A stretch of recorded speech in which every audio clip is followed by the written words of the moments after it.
Bonjour, merci à tous. Non, je suis ravie d'être là, mais il faut d'abord que je fasse quelques... Je ne suis pas du tout spécialiste de neuromodulation, donc c'est mes camarades qui m'ont délégué cette tâche de venir vous rencontrer ici. On m'a dit, est-ce que tu veux aller à Nantes? J'ai dit oui, bien sûr. Le micro bien là, parce que c'est enregistré, c'est ça? Voilà, mais ils m'ont donné cette tâche de venir vous présenter l'Institut de neuromodulation qui se met en place et ils m'ont donné quelques diapositives quand même. Alors, juste, je ne connais pas donc bien ces diapos, mais je vais, enfin, si j'ai préparé le diaporama quand même. Donc, la première idée, c'est le constat qu'on fait pour les pathologies psychiatriques, les maladies psychiatriques. C'est la première cause de morbidité en France, en Europe avant 50 ans. Vous avez cette magnifique courbe qui montre qu'effectivement, comme les pathologies psychiatriques débutent tôt, effectivement, on va avoir, je ne sais pas comment me mettre là, parce qu'il ne faut pas que je bouge, mais hop. Non, c'est bon, je suis un peu de travers là, c'est pas grave. Ouais, et le micro comme ça va faire beaucoup de choses. En plus, je ne suis pas un chronotype du matin, je me suis levée à 5 heures, donc je vais avoir des problèmes de coordination. Je pense que je vais appuyer sur le micro et puis... Donc, en Europe, première cause de mortalité chez les jeunes adultes de 20 à 35 ans. Dans le monde, 1,5 million de suicides. C'est un suicide toutes les 40 secondes. Donc, il suffit qu'on s'arrête 40 secondes et il y a encore un nouveau suicide dans le monde. C'est édifiant. Perte d'espérance de vie en fonction des pathologies jusqu'à 20 ans. Et ça touche un Européen sur 5.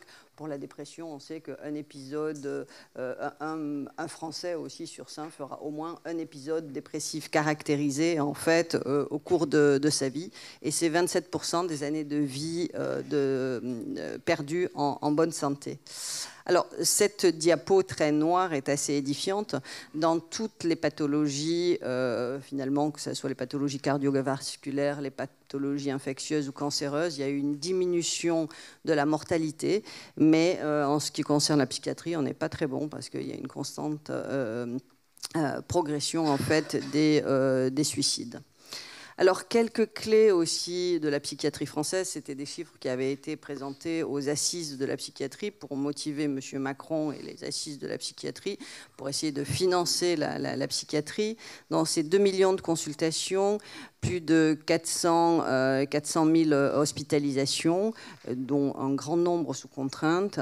12 millions de Français sont directement concernés et ça a un coût de 109 milliards. Alors ça, c'est une étude d'Isabelle Durand-Zaleski qui avait été publiée, qui tenait compte en fait des coûts sanitaires, médico-sociaux, etc. Voilà, donc ça a un coût extrêmement important, mais cette étude était importante pour montrer aux politiques que oui, ça a un impact, la psychiatrie a un coût effectivement très important et que c'est important aussi de soutenir les projets de recherche et de soins.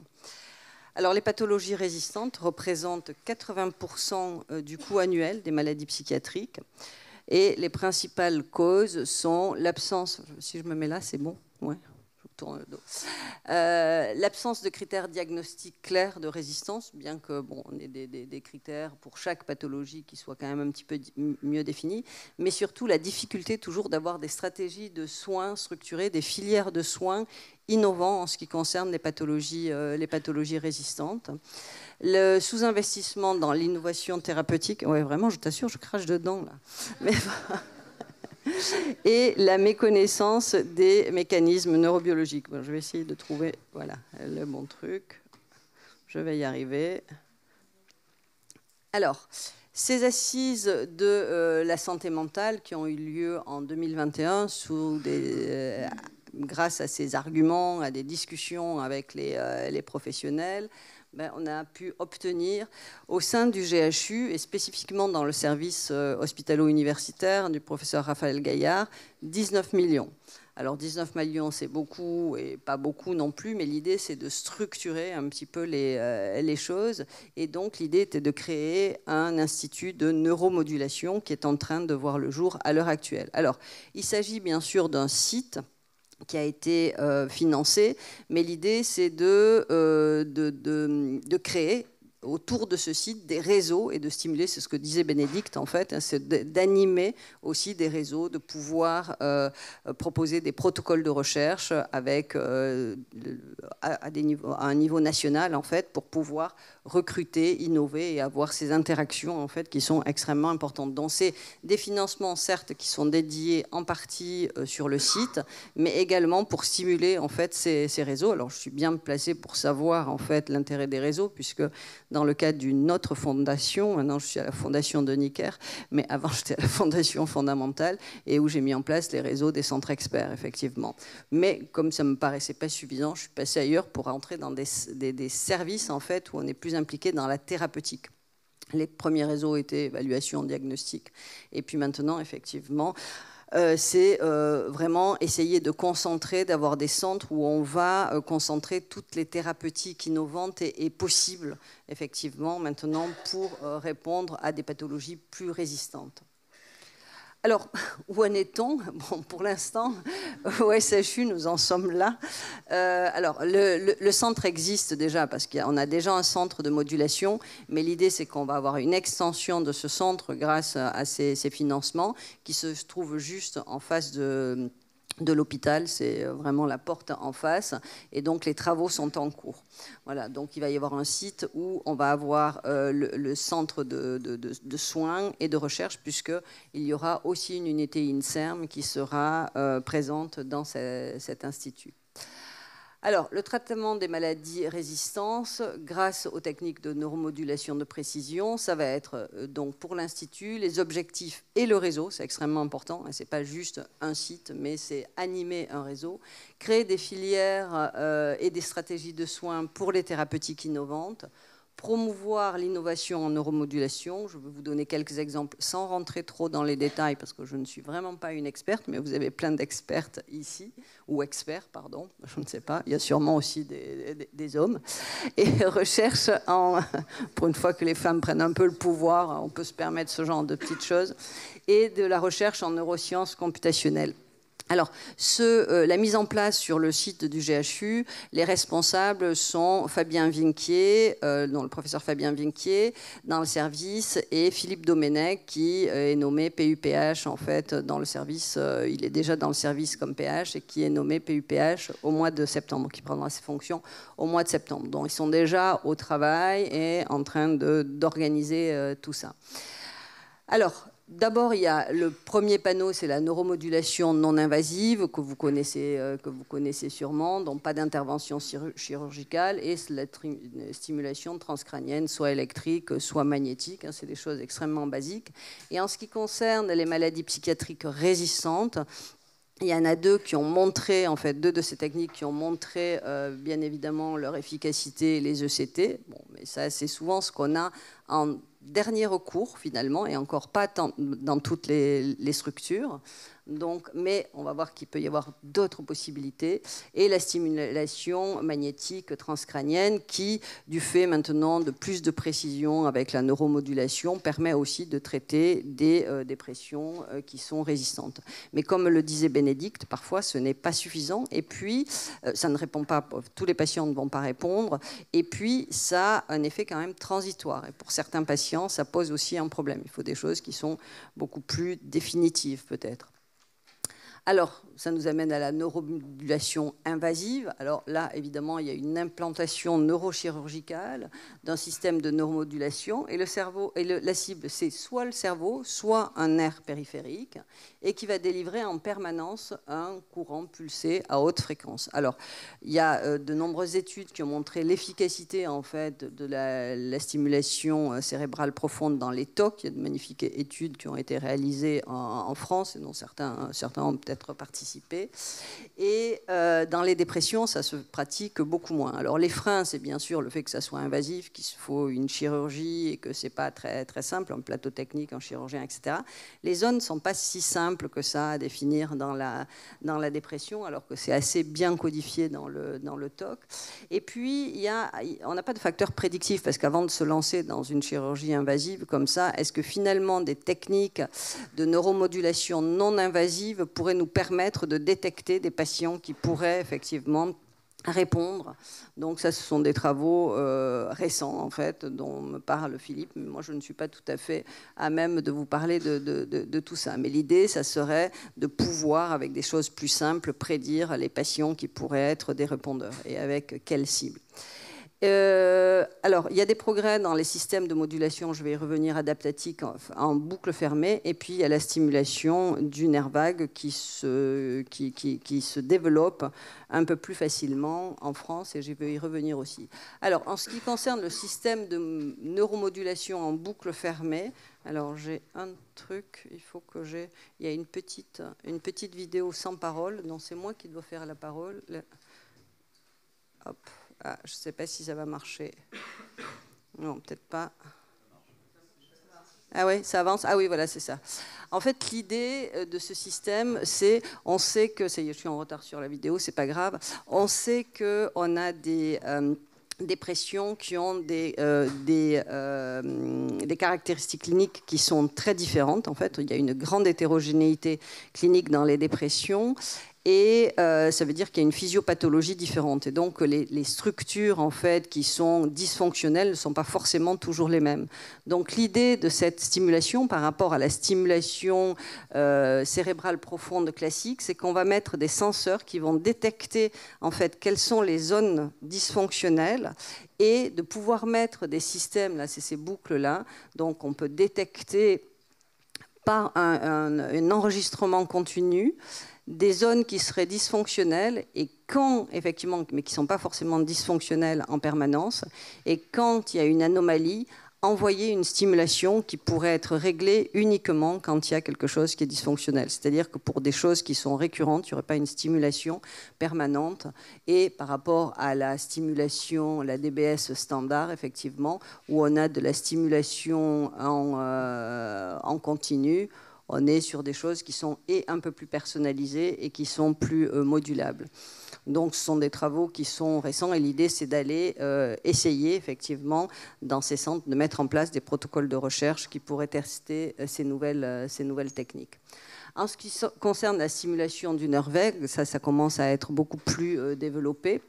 Alors la stimulation du nerf vague, ça c'est la dernière étude, la dernière méta-analyse, qui montre qu'effectivement c'est efficace, mais il faut savoir être patient parce que la stimulation du nerf vague, l'efficacité c'est pas avant 5 mois. Par contre c'est très stable. Là cette étude montre qu'effectivement il y a une stabilité à 5 ans, on a vraiment une amélioration. Et donc ça veut dire que cette technique doit être associée aussi à des techniques plus agressives en aigu, en fait, pour traiter les patients. On ne va pas attendre 5 mois que le patient soit complètement déprimé au fond du lit. Donc on peut utiliser, on peut utiliser des ECT avant, où on peut utiliser en fait de la kétamine et de mettre pour des patients qui sont vraiment, qui ont des récurrences extrêmement fréquentes. Alors Philippe me disait qu'ils ont une cohorte de patients bipolaires. Forcément, j'étais un peu intéressés par les patients bipolaires très instables. Et c'est des données qui sont non publiées, mais ils l'utilisent. Ils ont fait pas mal de stimulation et que ça marche bien pour arriver à contrôler des patients qui sont très, très instables. Voilà. Mais ça veut dire qu'il faut le coupler à des choses qui sont efficaces, en aigu, et c'est un relais. Et c'est mini-invasif finalement, parce qu'on ne va pas ouvrir la boîte crânienne, c'est quand même beaucoup plus simple. Mais là, ça demande d'avoir un plateau technique, des chirurgiens, effectivement, ce n'est pas des choses les plus simples. Alors, ce qu'il y a, c'est que justement, en ce qui concerne les projets de recherche, il y a un projet de recherche que coordonne Philippe Domenech et qui vont faire participer 24 centres en France et pour justement un projet de recherche sur la neurostimulation du nerf vague. Alors, l'ouest de la France est particulièrement bien représenté. Et alors, Philippe avait un message, les premiers centres vont ouvrir en juin. Voilà, ça c'était le scoop de la... Voilà, donc les centres vont ouvrir. Et ça, c'est l'illustration effectivement de ce qu'on peut faire quand on se fédère, quand on va chercher. C'est un financement de plus de 2 millions d'euros aussi, et qui permet de faire des choses d'envergure et de faire réellement progresser les choses. Donc bravo à la région qui est très bien représentée. Ensuite, dans la neuromodulation, on peut entendre aussi neuromodulation au sens très large, des systèmes pharmacologiques. Alors, comme je faisais ce topo, j'ai refait un peu la biblio, j'ai trouvé un article, c'est très chic, qui est sorti en mai, le 24 mai, dans le New England, qui fait une étude qui montre que l'efficacité de la kétamine versus ECT et qu'il y a une meilleure performance de la kétamine en fait, et avec évidemment moins d'effets secondaires, etc. Donc c'est une très jolie étude qui montre qu'effectivement on a assez et nous avant cette étude on avait quand même vu dans le service qu'on a une diminution depuis qu'on utilise la kétamine et l'eskétamine. En fait on fait moins de sismos parce que effectivement c'est l'étape d'avant et donc ça conduit. On a de très bons répondeurs sur des patients qui sont extrêmement sévères, effectivement, et qui peuvent répondre tout à fait correctement avec les effets secondaires en moins, notamment cognitifs. Et il y aura aussi dans l'Institut un essai avec la psilocybine, en fait. Il y a cette étude qui a été publiée par Guy Goodwin l'année dernière et qui montre qu'une seule dose, en fait, de psilocybine, mais dans des conditions très particulières, entraînait une amélioration et avec une amélioration, en fait, à long terme, ce qui paraît, avec une seule dose, ce qui paraît aussi extrêmement intéressant. Alors, évidemment, c'est pas dans tous les services qu'on va pouvoir faire ça. Donc, l'idée, c'est de structurer, d'avoir des projets cliniques dans des institutions où on va pouvoir créer des filières de soins dans le soin courant, soit en ambulatoire, soit dans le cadre d'hospitalisation. Alors on a, nous, une hospitalisation de semaine, on est passé même à une hospitalisation de jour, on a des hospitalisations à temps complet, et puis donc de travailler sur toutes ces innovations donc en neuromodulation. Et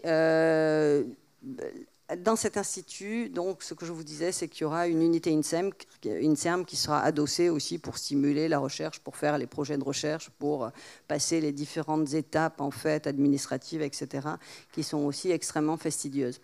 Donc, si on regarde cette diapositive, finalement, ce que l'on a généralement dans un service classique, c'est on a la première étape, c'est-à-dire la psychopharmacologie, où on va faire, en cas de résistance, on va essayer une autre classe thérapeutique, en fait, mais en général, on s'arrête là. Donc, l'idée de ces centres spécialisés ou de ces réseaux où vous allez pouvoir venir soit adresser des patients, soit demander des compléments d'information, soit vous former à certaines techniques, c'est qu'effectivement, on va pouvoir mettre d'autres lignes de traitement. Alors le psychédélique, c'est assez bien, on commence à le faire pas mal dans tous les centres, notamment avec kétamine et eskétamine. Mais par exemple, l'eskétamine, à la PHP, ils ne peuvent pas le faire hein, du fait du coût. Donc nous, on a kétamine ou eskétamine, mais c'est pas possible dans tous les services parce que ça coûte très cher. Il y a la RTMS, bien sûr, les ECT. Les ECT, il faut un plateau technique, c'est pas simple, et donc nous, on recrute beaucoup, on a beaucoup de dépressions résistantes qui nous sont adressées pour faire des ECT, et ensuite c'est d'aller au-delà, en fait, d'aller chercher des niveaux autres avec de la VNS et peut-être de la stimulation profonde avec ces nouvelles techniques. Voilà, ben c'est à peu près tout ce que j'avais à dire. C'était en complément de ce qu'avait dit Bénédicte, dont je ne suis pas une spécialiste de la neuromodulation, mais c'était vraiment pour voilà, venir vous présenter. Je représentais le SHU pour venir dire les liens qu'il y avait avec cette région. Voilà, je vous remercie.